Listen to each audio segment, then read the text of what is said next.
kemuliaan yang kita dapat dari Al-Quran itu luar biasa.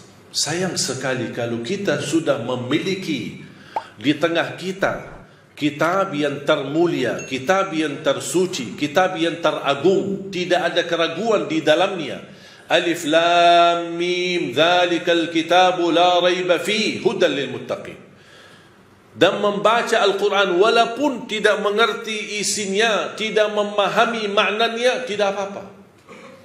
Tetap dapat setiap satu huruf 10 kebaikan. Jadi kalau jamaah sekalian membaca, tak faham sama sekali, hanya baca saja, tetap mendapatkan setiap satu huruf 10 kebaikan. Alif Lam Mim bukan satu huruf, alif satu huruf, lam satu huruf, mim satu huruf. Satu huruf satu kebaikan dilipatkan 10 kali lipat menjadi 10 kebaikan. Rugi kita diberikan kesempatan yang mulia seperti ini. Mana ada amal atau bacaan sebuah kitab atau apa saja kita hadis pun belum tentu dapat 10 kebaikan. Hanya Al-Quran satu huruf, bukan saat satu kali baca dapat 10 kali lipat, dia menghitungkan berhurufnya, kita mendapatkan 10 kali lipat. Sayang sekali jamaah sekalian berhari-hari lewat tidak baca Al-Quran, sedangkan fasilitas dan kemudahan ada di tangan kita.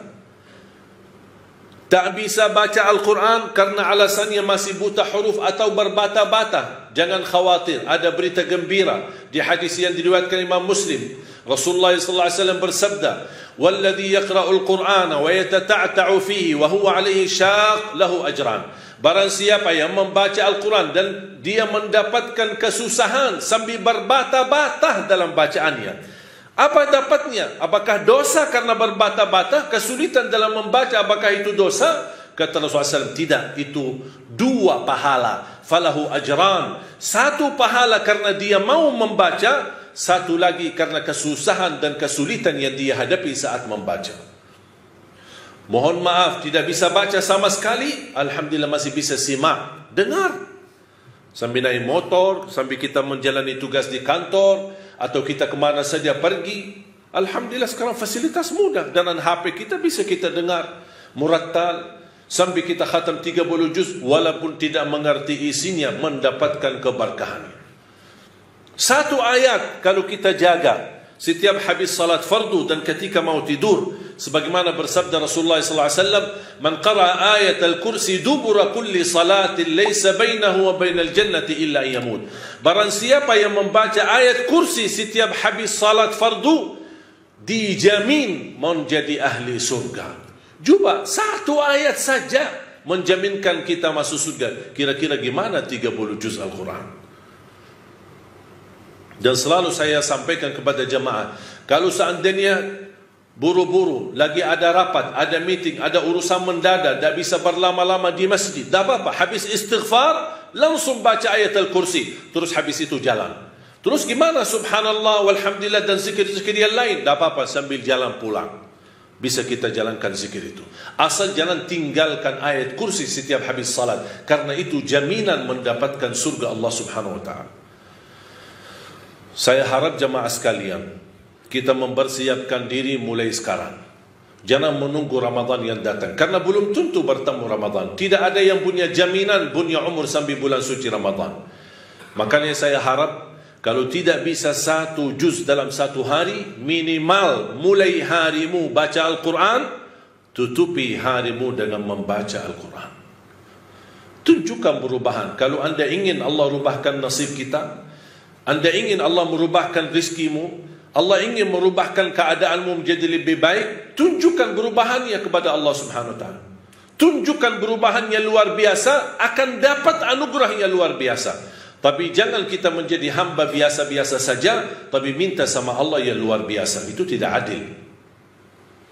Oleh karena itu jamaah sekalian, mari kita minimal mulai harimu baca Quran semampunya.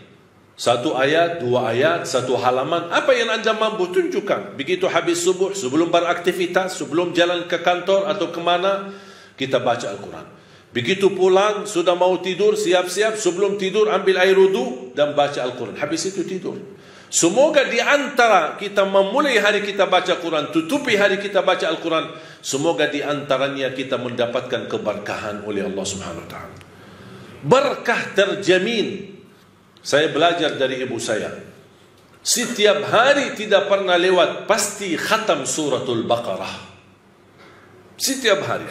Karena Rasulullah sallallahu alaihi wasallam bersabda, "Alaikum bi suratil Baqarah, fa inna akhdaha barakah wa tarkuha hasrah wa la tastati'uha al-batalah."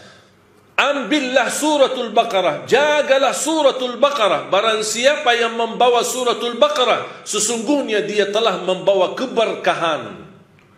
Dan barang siapa yang meninggalkan suratul Baqarah, kata Rasulullah SAW, akan menyesal.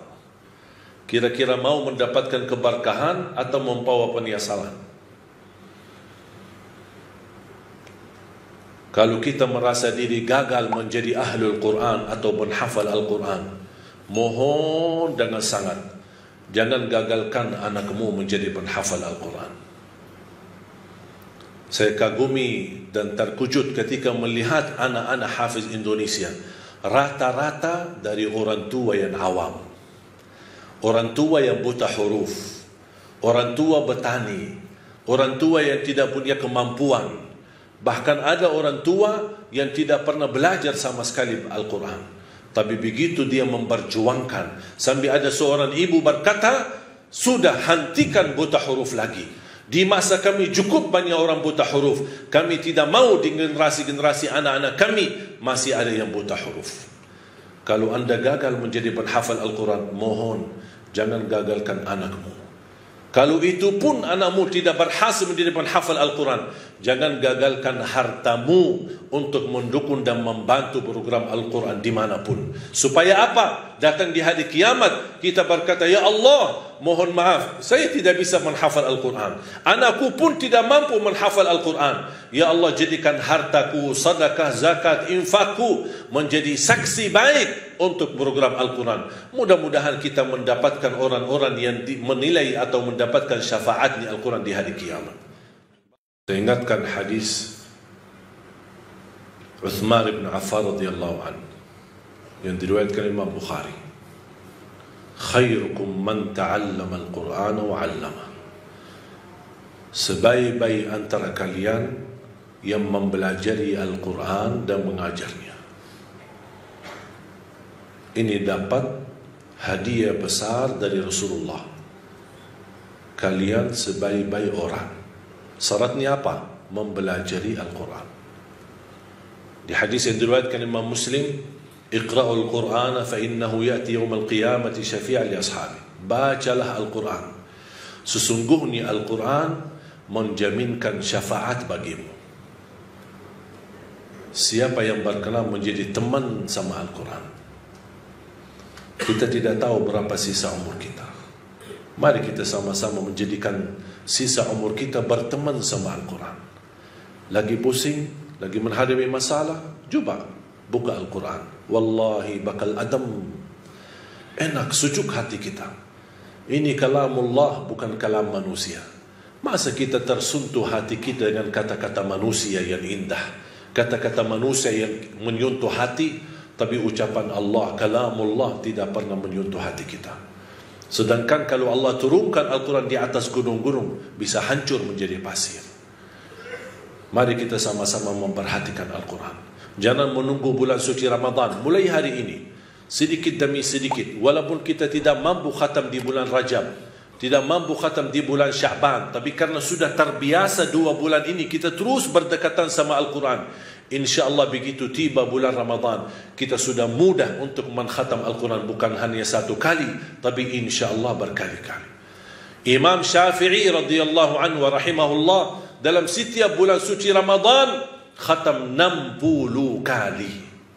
Saya membayangkan 60 kali. Kalau standar 10 jam, berarti 20 jam Imam Syafi'i membaca Al-Quran. Sisanya berapa? 4 jam sehari. Jangan berikan sisa waktumu untuk Al-Quran. Jangan bilang saya belum ada waktu. InsyaAllah kalau ada sisa waktu saya akan baca Al-Quran. Tapi saya harap jadikan Al-Quran adalah yang terutama dalam sehari-harimu, bukan yang tersisa dalam seharimu. Semoga kita semua yang hadir dimuliakan dan dijadikan oleh Allah ahlul Quran dunia dan akhirat.